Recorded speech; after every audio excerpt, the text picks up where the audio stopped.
இவன் பெண்ணை இறந்த ஆத்திரத்துல போய் வெட்டுறாங்க, அதுக்கான தண்டனையும் அவன் அனுபவிக்கிறான்ல.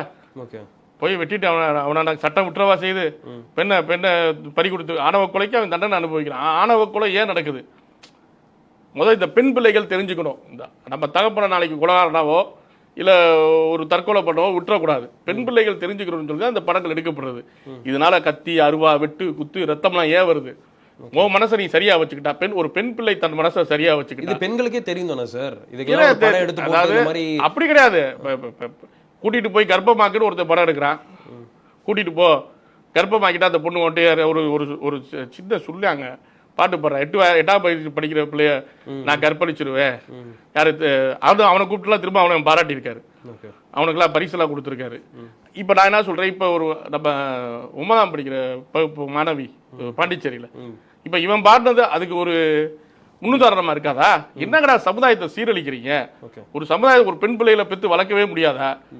இப்ப இப்படிதான் சீரழிப்பீங்களா? இப்ப இவங்களுக்குலாம் என்னங்க கடுமையான சட்டம்? அதாவது அண்டா குண்டா திருடுறவனுக்குலாம் எஃப்ஐஆர் போடுறாங்க, ஒரு பெண்ணை திருடுறவனுக்கு கரெக்டான சட்டம் இல்லையே. ஒரு பெண்ணை நான் வளர்க்கிறான் வைக்கிறான், ஒருத்தர் வீட்டை விட்டு ஈஸியா கூட்டிட்டு போயிடுறான். சரி சரி, இப்ப விசிகா திமுக அலைன்ஸ்ல தான் இருக்க போறாங்க, அதை எதிர்த்து இதை பண்ணுவீங்களா? திமுக கூட்டு போடக்கூடாது தேவர் சமூகம்னு சொல்லுவீங்களா? இல்ல எடப்பாடி பழனிசாமி அவர்களுக்கு எதிர்ப்பு இல்ல இல்ல, என் சமூக இனத்தின் எதிரியை மட்டும்தான் நான், துரோகியை மட்டும்தான் நான் குறிப்பிட்டு சொல்ல முடியும். என் இனத்தின் துரோகி இப்போதான் எடப்பாடிக்கு நாங்க வேலை பார்த்தோம்னு சொல்றேன்லங்க.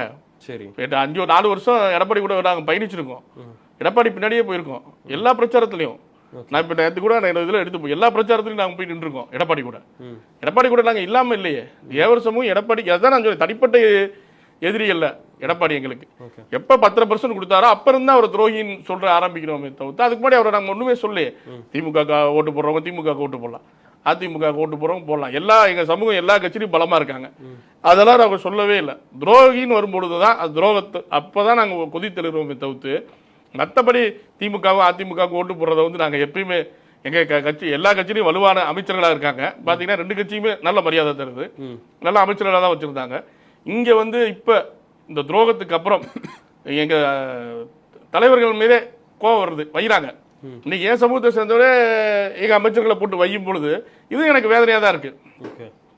துரோகி ஆன பிறகுதான் ஒரு கட்சி சும்மா இருக்க கட்சியில போய் ஓட்டு போறத போய் நான் திமுக ஓட்டு போறத போய் நான் இப்ப நம்ம படத்தோட கதாநாயகன் திமுக இருக்காரு, இப்ப நான் நடுநிலை ஆயிட்டேன் இந்த தேவர் படத்தினால நடுநிலை. ஏன்னா எல்லா கட்சியிலையும் என்னோட சமூகத்து பசங்கள் இருக்காங்க, என் மேல அன்பா இருக்காங்க, எனக்கு எங்க போனாலும் வரவேற்பு தராங்க. இப்ப நாளைக்கு நான் கிருஷ்ணசாமி எதிர்த்து போகும்போது என்னை வரவேற்க இளைஞர்கள் காத்துக்கிட்டு இருக்காங்க.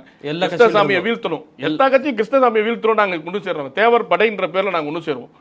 கிருஷ்ணசாமியும் அவர் சீட்ல அவர் கூட்டணியில சேர்த்த எடப்பாடியை வீழ்த்த தேவர் படை நாங்க ஒண்ணு சேருவோம். எங்களுக்கு தேவர் தான் தலைவர், நாங்க எல்லாருமே தொண்டர்கள். தேவர் படைன்னு ஒண்ணு சேர்ந்து வீழ்த்துவோம்.